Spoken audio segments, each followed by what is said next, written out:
Thanks a lot for the invitation to the organizers and the opportunity to present my work here.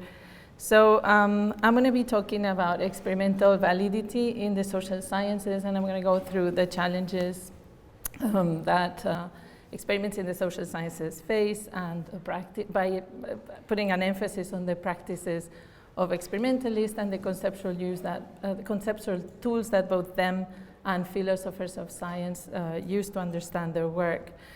So Donald Campbell, who is perhaps best known for his work as methodologist rather than as one of the founding fathers of social scientific experimentation and evidence-based policy, wrote this quote that you see there in 1991.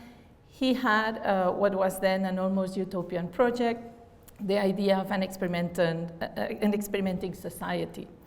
Some 30 years later, we seem to be getting near to the idea of this experimenting society, and the notion of evidence-based policy linked to policy evaluation and to a hierarchical view of scientific evidence with experimental evidence at the top of the pyramid is increasingly known and popular, and also it populates as well the views of policymakers.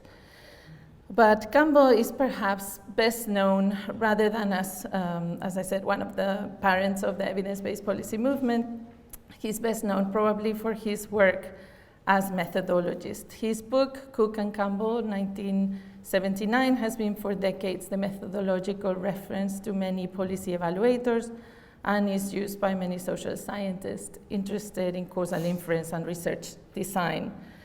And today, given that a lot of what he did in that book has been reinvented again rather than rediscovered by economists, he's probably best known for having coined the terms internal and external validity. Internal validity, in its original formulation, was meant as an answer to the question, did in fact the experimental stimulus make some significant difference in this specific instance?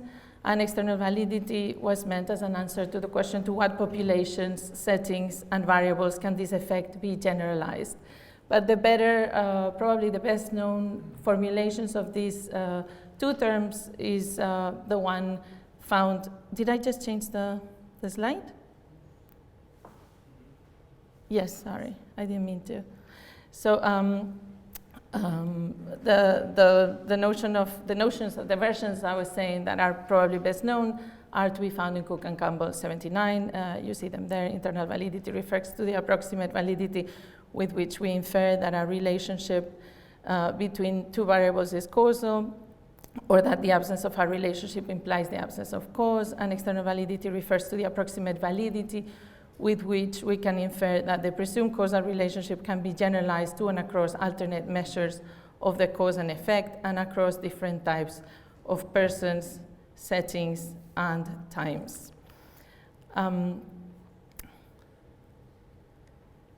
Notably popularized by Nancy Cartwright, these terms, internal and external validity, are now part of the jargon of philosophers of the social sciences, and increasingly of philosophers of science interested in experiments.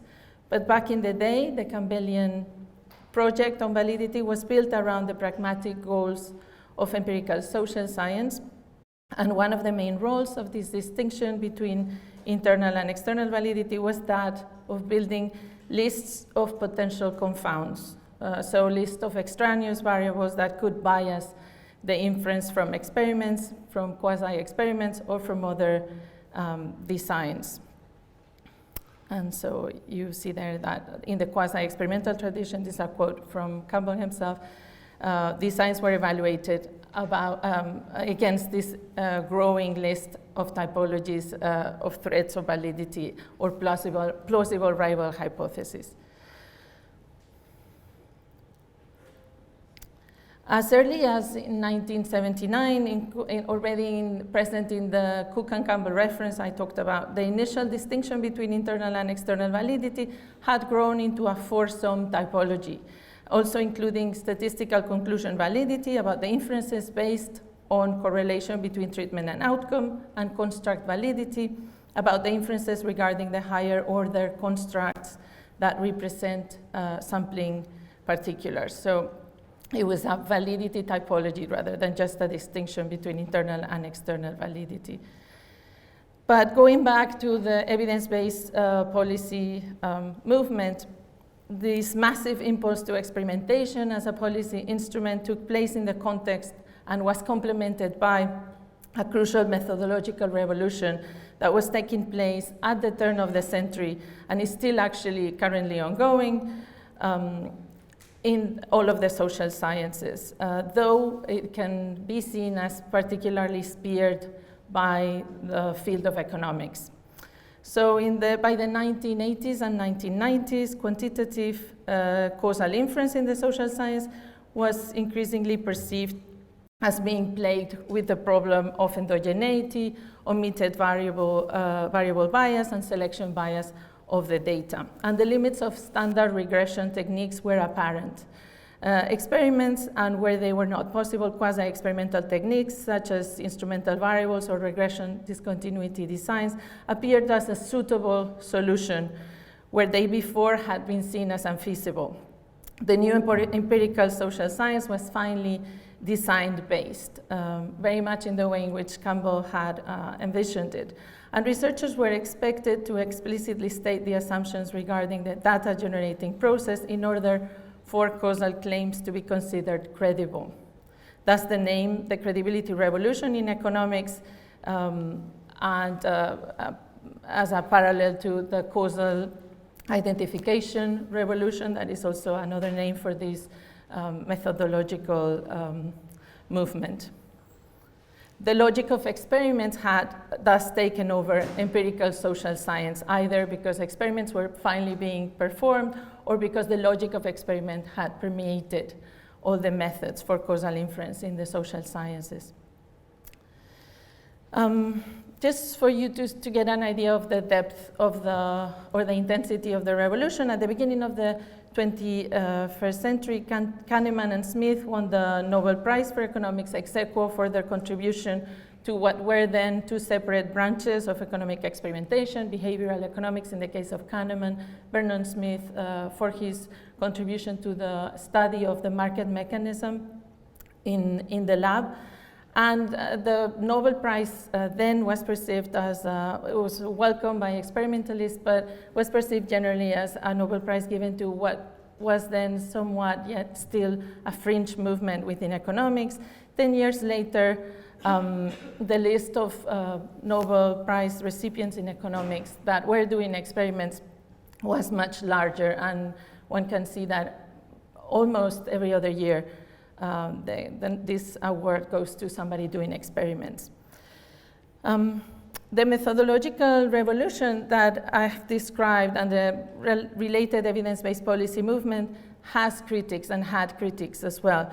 Nancy Cartwright, both by herself and in conjunction with yet another Nobel Prize recipient, Deaton, is one of the better known critics. She has insisted in the limitations of evidence stemming from experiments, and in particular from randomized controlled trials, and she has criticized the idea that they should be considered the gold standard.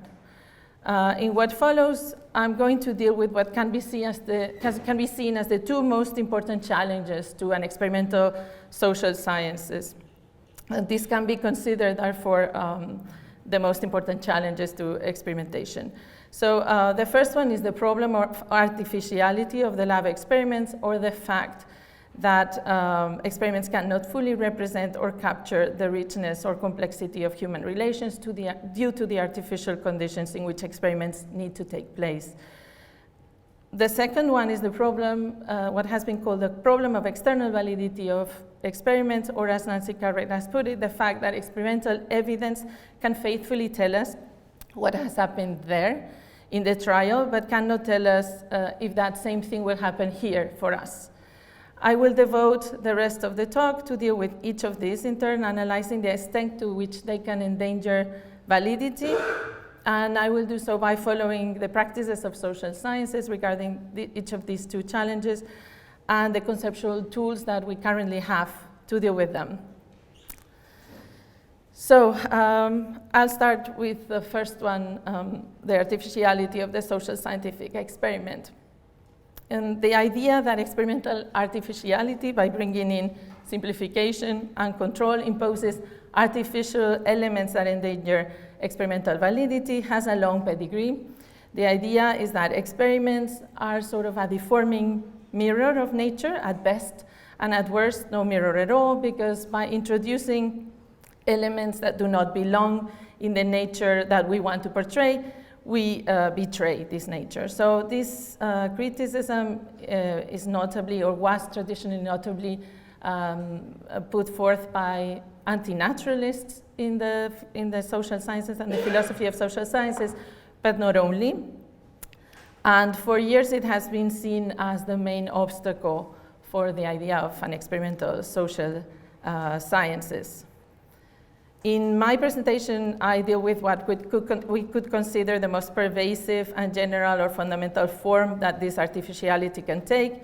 So I will be using the term reactivity, understood as the phenomenon by which participants in an experiment react to their own awareness of being under study.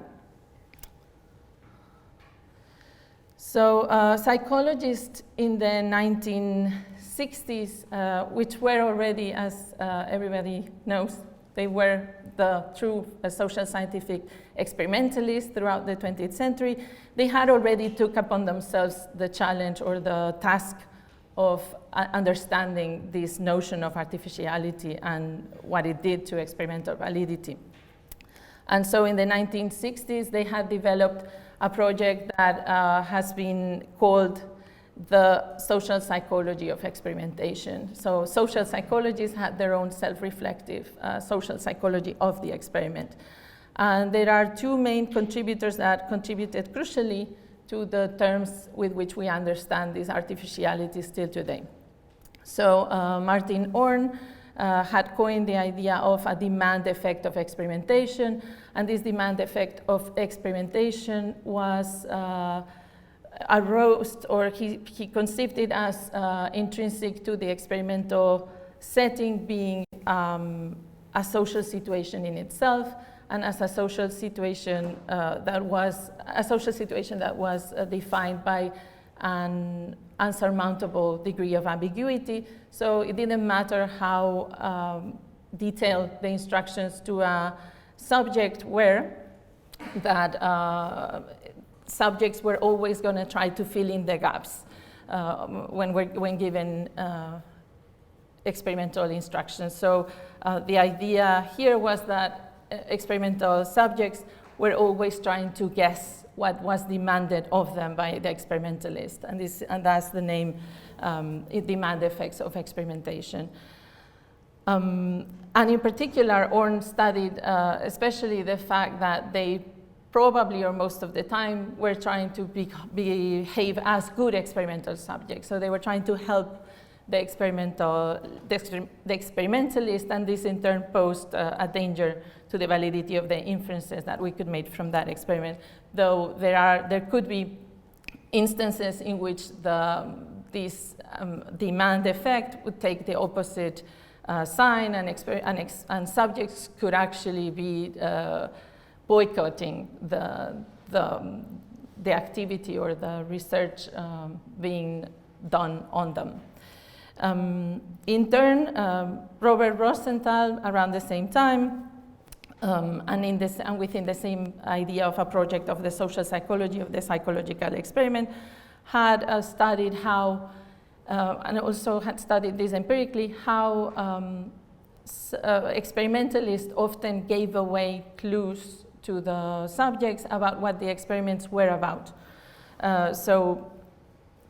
Sometimes, or the idea was that these clues were given inadvertently by experimental administrators by putting undue emphasis on whatever behavior was expected of subjects, and this gave away the purposes of an experiment. So, and he documented this, the fact that this happened, he documented this empirically. So, given that this project in the 20th century in the social psychology had taken place, and experimentalists were well aware that this phenomenon existed. What were the practices that were put in place to deal with this type of problem? So the practices that were put in place by psychologists at the time to respond to this challenge were the same that are currently still used by psychologists, and these are an array of techniques that help them deal with the problems that demand effects of experimentation and experimental effects can take. So these are things like multiple blind experimental administrators that are not aware of what the hypothesis being tested is, so they just blindly repeat the instructions to the subjects in order to avoid putting this undue emphasis on whatever is expected of them, or the fact that treatments tend to take the form of in-between subject treatment, so the group of subjects that takes the treatment is not the same group of subjects that takes the control condition, in order to avoid for them to know or to figure out what the hypothesis that is being tested actually is. And there's also the common or standard practice of taking post-experimental surveys to see whether subjects have correctly guessed what the purposes of the experiment are. And the idea, though, is that the post-experimental survey, and this has been pointed out repeatedly, is itself or can itself be subject to the same effect of a demand effect. So it could be that subjects do not want to reveal to experimenters that they've actually found out what the experiment is about. So in some sense, this is a recurrent problem.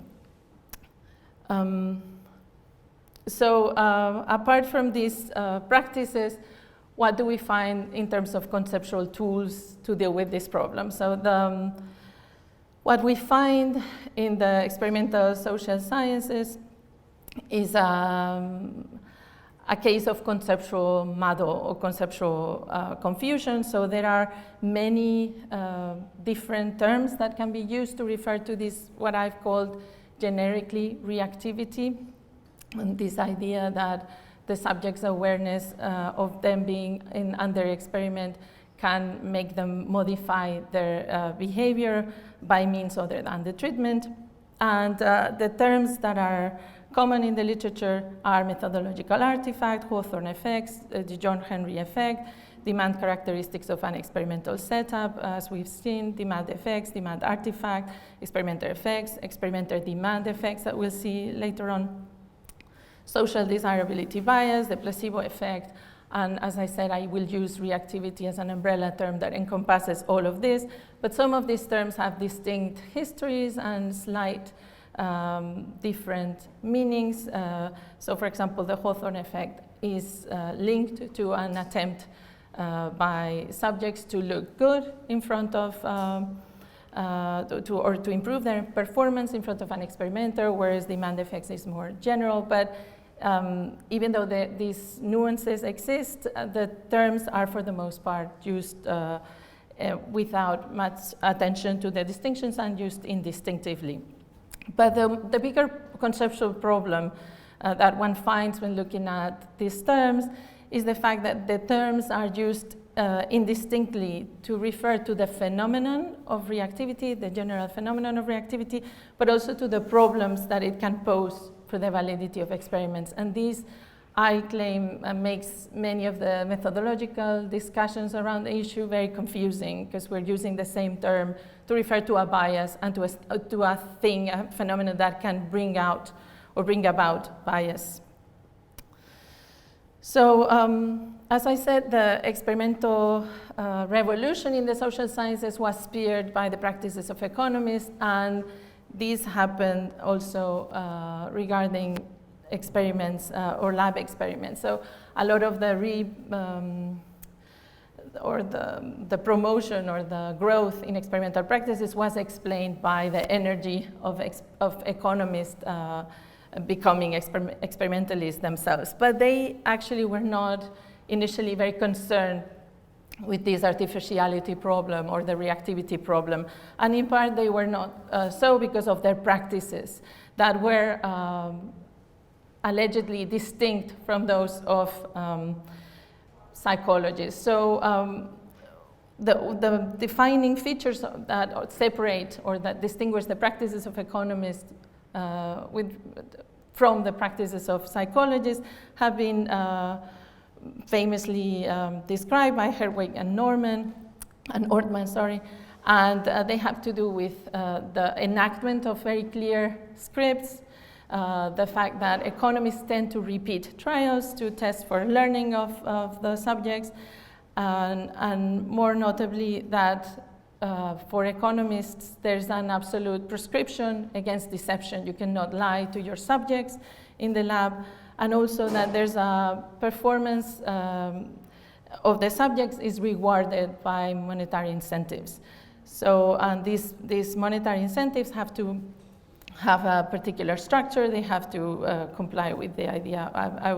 In the interest of time, I will just underline the fact that they're supposed to be dominant, to dominate the behavior of subjects against alternative considerations. But these practices of economists, once economists became also interested in understanding behavior linked to social norms or ethically or norm-related behavior, they themselves relax some of the practices, in particular the requirement that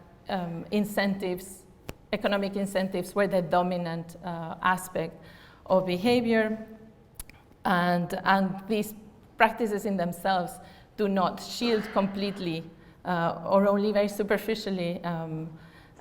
They do not shield the results of economic experiments from the dangers, the inferential dangers of reactivity, as I will show in an example next.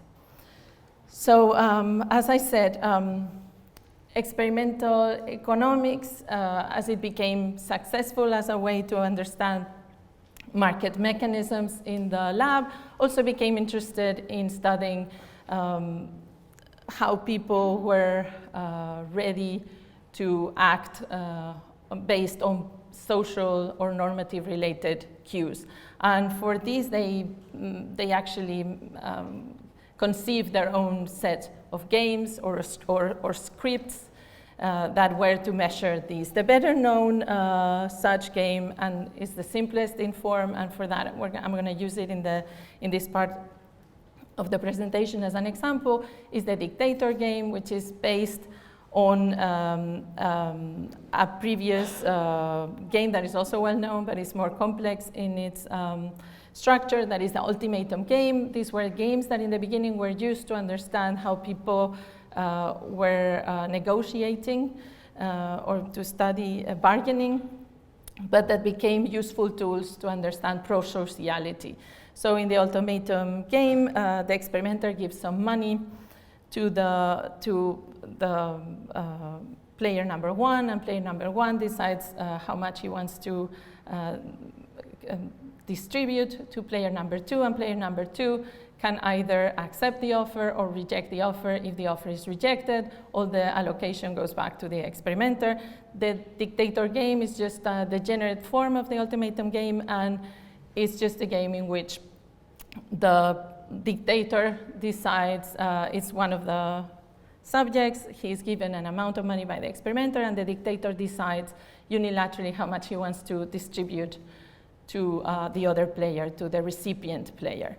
And because the standard finding shows that there's a mode around dictators giving around 40% of their allocation to the recipients, the dictator game became like a showpiece for irrational behavior or pro-social behavior. Irrational behavior from the point of view of economics, or pro-social behavior understood more broadly.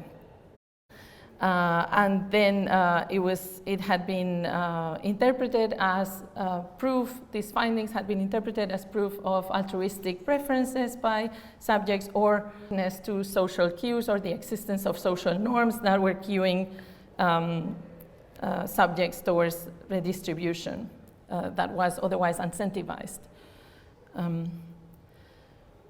But around the first decade of the 2000s, a number of economists became wary of these findings and the interpretation in terms of pro-sociality.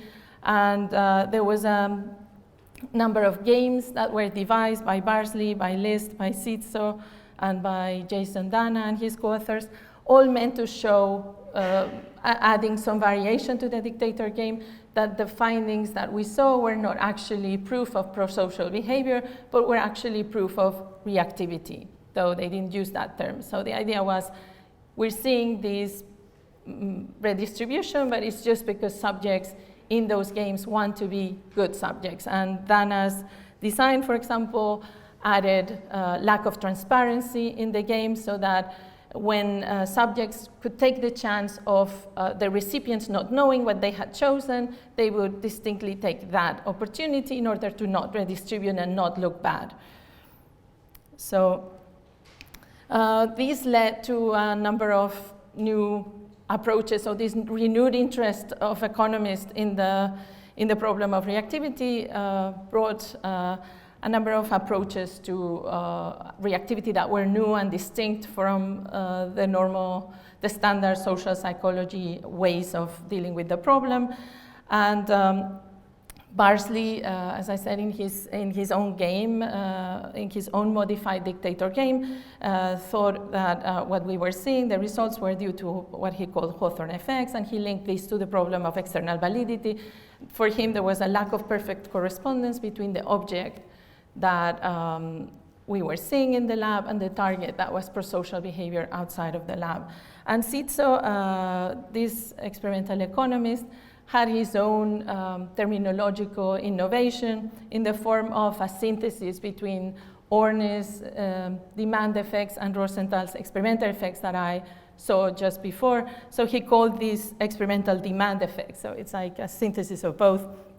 And he defined it as changes in behavior by experimental subjects due to cues about what constitutes appropriate behavior. And he said also what were the conditions under which experimental demand effects could endanger validity of experiments. He said there are problems when experimental and supposed by subjects objectives do coincide. So if your subjects do guess what your experiment is about, then it's what you should worry about your validity. That's the idea. In criticism of Sitso, myself and Francesco Walla had our own account in 2016 in which what we said is that Sitso's position on how reactivity altered or implied an obstacle to validity was mistaken, in that precisely it went against the whole idea of experimental economics, trying to incentivize subjects towards learning what the game was about. So the Sitso's notion that experimental demand effects were a problem when subjects correctly guessed the true experimental objective was not a general enough account, and many experiments in economics do want precisely that, and do that successfully through monetary incentives. You want your experimental subjects to know what you expect of them, and you want them to do it. And you do this precisely to avoid reactive behavior. You just want to align whatever they have to do with what you want them to do. You're studying rationality, and there's no experimental demand effects endangering validity in those cases.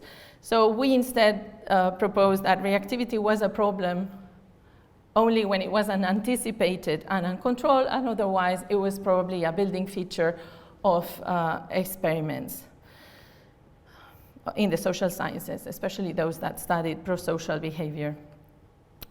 I think the uncontrolled part of our argument back then was probably too loose, and in 2021, I tried to come up with a different account of what reactivity does to the validity of experiments, and I tried to disambiguate this idea. So I built a conceptual approach to reactivity that drew on an interventionist approach to causality based on Woodward's ideas about causality, and in order to spell out the conditions under which reactivity could fatally endanger the validity of the causal inferences drawn from experimental data. And with this approach, I managed to draw a distinction between benign and malignant forms of reactivity, and I could distinguish reactivity from placebo effects. So very quickly, as I said, the approach was based on an interventionist account of causality, where in a nutshell, Woodward's account of causality is based on the idea of causality is whatever happens when we have ideal interventions, and ideal interventions are those in which we only modify the cause and nothing by the cause, and we observe the effect. And these have a series of conditions for ideal interventions, and I want you to only focus on, in the interest of time, on the third one. The intervention leaves the values taken by any causes of the effect, except those that are on the path from the intervention to the cause to the effect, unchanged. This will feature again later. So with this interventionist frame in mind, we could analyze dictator games or other similar games in economics as interventions in which we introduce a normative cue for experimental subjects, and we just measure the effect of that normative cue by measuring their behavior, normally how much they donate. And we can switch on and off the intervention. The typical dictator game is used where you use a dictator game that is a normal one as a control, and you modify the dictator game as a treatment, and you compute the difference between the two, and you attribute it to whatever distinguishes the modified dictator game, whatever normative cue you've introduced. So with this understanding in terms of interventionism, we can define we can provide a behavioral definition of reactivity based on their behavior, not on the ideas that people have, which was one of the problems also of the different definitions out there for reactivity. So experimental reactivity occurs when the experimental interventions cause the changes in the behavior of participants that do not go through the causal path from the intervention to the treatment to the outcome variable. So suppose you have an intervention in a lab, and you create, by just the mere fact that you're intervening in the lab again, on a subject, that subject feels apprehension, and that apprehension may have a lot of behavioral manifestations, like they might sweat, or they might feel observed, or sit up differently than they would otherwise. And then you also, by introducing in the intervention a normative cue, you also, in the form of a norm, you also modify their donation behavior. So the idea would be these two instances that you see there, I think you see, yeah, they're both cases of reactivity. Now, reactivity, as you see then, it is ubiquitous. The idea is that in an interventionist framework, we can it allows us to distinguish between types of reactivity in terms of their effects on our capacity to make causal inferences from the experimental data. And we can thus distinguish between benign reactivity that poses no difficulty to causal inference, it does not violate any of the conditions of an ideal intervention, and malignant reactivity that violates the condition number 3. Remember, it leaves the values, it does not leave the values taken by any causes of E except those that are on the path from I to C to E unchanged. So you see the benign case, you have manifestations, behavioral manifestations of reactivity. People behave differently that would otherwise were they not in an experiment, but this does not affect the causal path of interest, whereas malignant reactivity does. It doesn't take, even a person with a very thin understanding of causal structure of experiments can already anticipate an answer to this, which is like, well, even malignant reactivity doesn't seem so bad. After all, if this is the challenge to experimental social science, we have a fix for this. And this is what routinely the doctors doing randomized clinical trials put in place all the time, and it's a control group with a placebo group.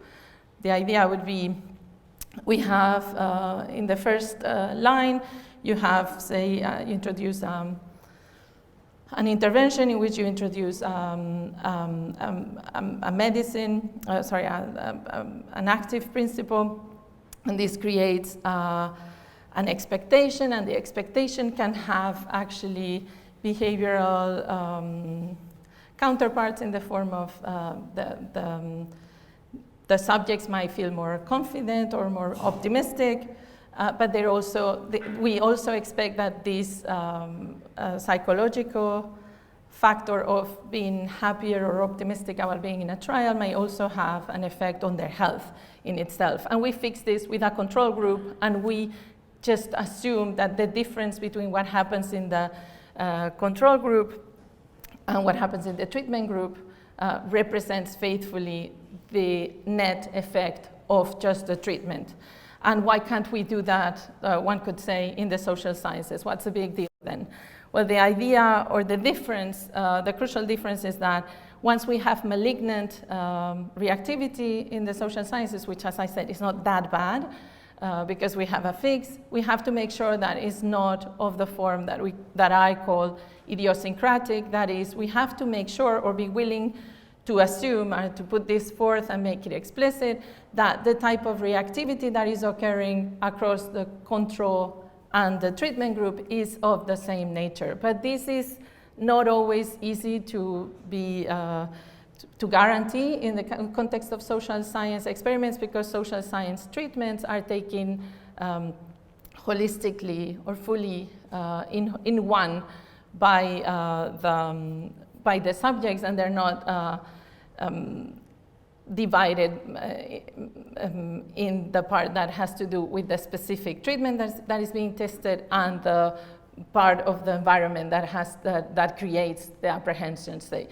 So we cannot guarantee, or we have to make sure that we make explicit that we are in the social sciences assuming that there's an equivalence between the apprehension or the reactivity that happens in the control group vis-a-vis the one that happens in the treatment.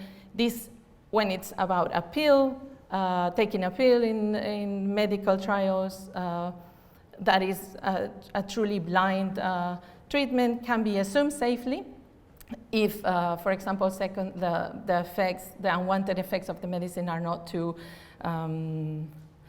say, too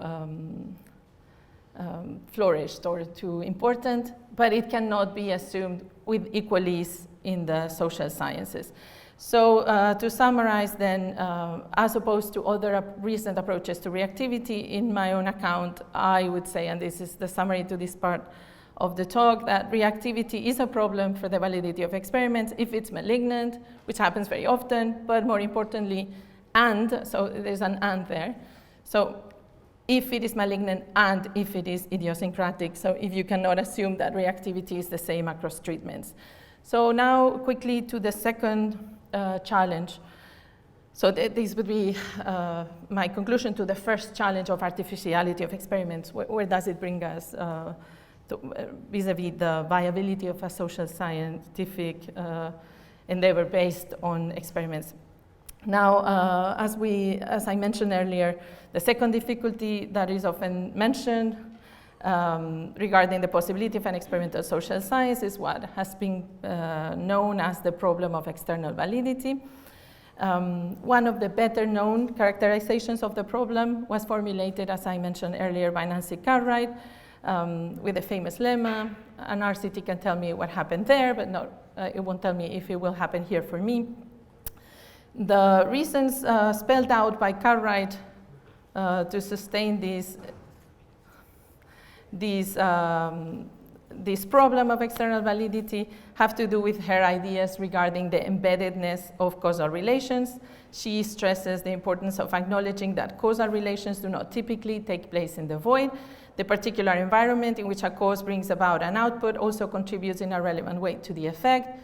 And for this reason, according to Cartwright, the surrounding circumstances in a given causal relations need to be made explicit, or at the very least, the role or efficacy be acknowledged. So this problem has been linked, for example, by Donald Khosrowi to the problem of extrapolation as linked, as analyzed and conceptualized by Daniel Steele in his 2008 book, Across the Boundaries. Is a book that brought this issue to the center of the philosophical discussion, and Steele provided a general account of extrapolation that was meant to successfully address what he considered the main challenge of any account that extrapolation faces, the extrapolator's circle. This is a problem faced by a scientist who, in order to successfully apply the knowledge extracted in an analysis out of a model or of an experiment, needs knowledge about the target system that he or she wants to apply this knowledge to.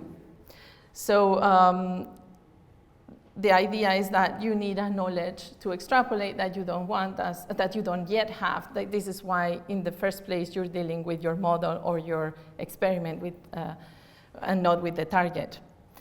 So Daniel Steele's answer to this, his account is aimed to apply it across the sciences, and Daniel Steele's answer is to provide this account of comparative process tracing. He claims that this is what social scientists or scientists in general do, where they focus on the mechanistic causal path from the cause to the effect, and they can only focus, or they're allowed inferentially to focus only on those causal nodes where the differences between the model and the target are more likely to be salient, and there's some economy in how much you have to know about the target, because you can only focus on downstream differences, and you can ignore. If you find that the target and the model are similar enough from a given point, you don't have to trace your steps back into the causal knowledge of the causal process. You can just focus on those differences from that point onwards and assume that prior to that causal node, the differences don't matter. But often, external validity is used not only as a description of the problem of experimentation, but in other senses as well. So this is a case, I think, of important conceptual overload, and it does seem unreasonable to expect that one concept, the concept of external validity, can represent well so many different if related phenomena. So it's been linked to not only the problem of extrapolation, but external validity is also used to refer to the policy relevance of experimental results, to the generalizability of experimental results, including the generalizability of the average treatment effects of an experimental result.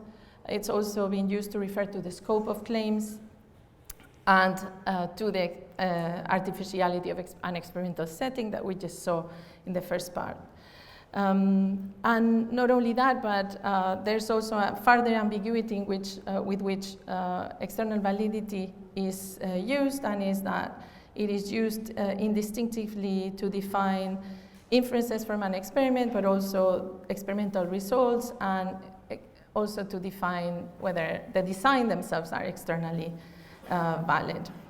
And I will go over this in a minute. So then the conceptual problems of external validity happen, say, to the term that we use to refer to this list of phenomena that are related but are distinct nevertheless. So Very quickly, I will go through what I've called in a recent article, the paradoxes of validity. Probably best I should have called them inconsistencies or puzzles of validity. And these review earlier work that I've done on the distinction of validity. But just for you to see what the ambiguities in the current uses of these terms are and what they bring about to the discussion on the validity of experiments. We have the first one where the idea is that there's both a tension between internal and external validity, and this cohabitates with the idea that internal validity is actually a prerequisite of external validity. And these two ideas sit very badly with each other. So just for you to see very quickly a few quotations. So for example, there is a trade-off between the internal validity of an experimental result, whether a given laboratory phenomenon or mechanism has been correctly identified, and its external validity, whether the results can be generalized from a laboratory to the outside world by Walla. And at the same time, Walla also says problems of internal validity are chronologically and epistemically antecedent to problems of external validity. So these two ideas do not cohere, and yet they were, or it was common to see them simultaneously be defended in the earlier works on the rebirth of experimentation in the social sciences. A second puzzle that external validity talk and the ambiguities embedded in this distinction brings about is the fact that field experiments are criticized for their lack of external validity, as you saw, Deaton and Cartwright, notably also Roderick, many other authors. And yet, on the other hand, field experiments have been proposed by experimental economists as a solution to the external validity of lab experiments. And these two ideas, again, cohabitate in the relevant literature, and yet they seem to not sit well with each other. The reason for this has to do with the fact that at some point we've lost track collectively of the fact that the foursome typology of validity by Campbell was a foursome typology, and we've only kept the initial dyad between internal and external validity. And I've argued, together with a few other authors, that very recently, 2020, 2021, 22, are interested in the centrality of the notion of construct validity. And together with Federica Russo, we've argued that in an experiment and using what are called the structural designs dimensions of experiments as defined by Cronbach, in what is called the Cronbach-Campbell synthesis. Experiments are defined by their units. Experiments understood as a material exercise are defined by the units, by treatments, by operations, that mean dependent variable measures, and by settings. And once you have a material exercise that you've done, you need to generalize both to see whether what you've done reflects what you had in mind that you wanted to test. That is what we refer to as construct validity, but also you generalize to, if you so want, to other settings that you might be interested in. So this is, and the second part, the second type of generalization is external validity proper in Campbellian terms. The first part of generalization is construct validity proper in Campbellian terms. And yet in the literature, these two notions are entirely muddled and confused and seen together. So going back very quickly to the idea that inferences, that external validity and internal validity for that matter were used indistinguishably to refer to inferences from experiments or experimental results or experimental designs. Campbell and his collaborators actually admitted that it only makes sense to talk about validity, external validity or internal validity of inferences. There should not be a property of designs or of results, but that they license themselves to speak that way. They say this in written for convenience. And what we claim, Federica and I, in this 2021 piece, is that this actually shows the limitations of these notions to deal with the inferential processes linked to experiments, in that the pragmatism, or the pragmatic project that informed or that was behind Campbell's methodological quest had this easy correspondence between a given experiment of normally ameliorative programs in the field, say, does classroom size matter for student performance, that type of question, where a given experiment had a very easily corresponding inference that we could draw from it. But this is what we call the one experiment, one inference assumption that we think is embedded in the notions of external and internal validity as Campbell devised them. But we see, for example, in the case of the dictator game, that the same experimental results are routinely interpreted differently by different people depending on their background knowledge. So the same experimental evidence can be seen as proof that there's altruistic preferences, or proof that there's norm-following behavior, or proof that there's a methodological artifact, right? Depending on what I, as a researcher, have as background knowledge.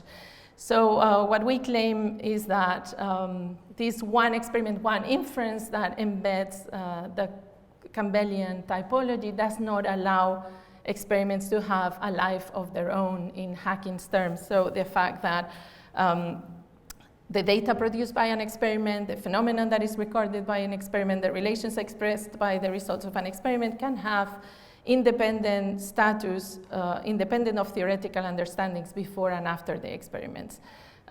Experimental results can be recycled, can be reinterpreted. The validity typology that we normally use, the conceptual tools that we currently have to deal with this in the social sciences do not acknowledge this fact. So just I conclude with the final paradox of validity regarding external validity, which is that experiments provide a privileged access to causal inference because, for example, they avoid the problem of the selection bias of data. But somehow we've made collectively, by using this loosely, this idea of that experiments have an external validity problem that is actually general to all types of scientific inquiry. The problem of extrapolation is by no means unique to experiments, yet by speaking about the external validity of experiments, we've helped encroach the idea that experiments do very well on causal inference, but are bad somehow on helping us to extrapolate. I think this is one of the unwanted or undesirable consequences of using these tools, the typology of validity of Campbell, as our epistemological tools to deal with experimental inference. And I leave it at that and sorry, thanks for the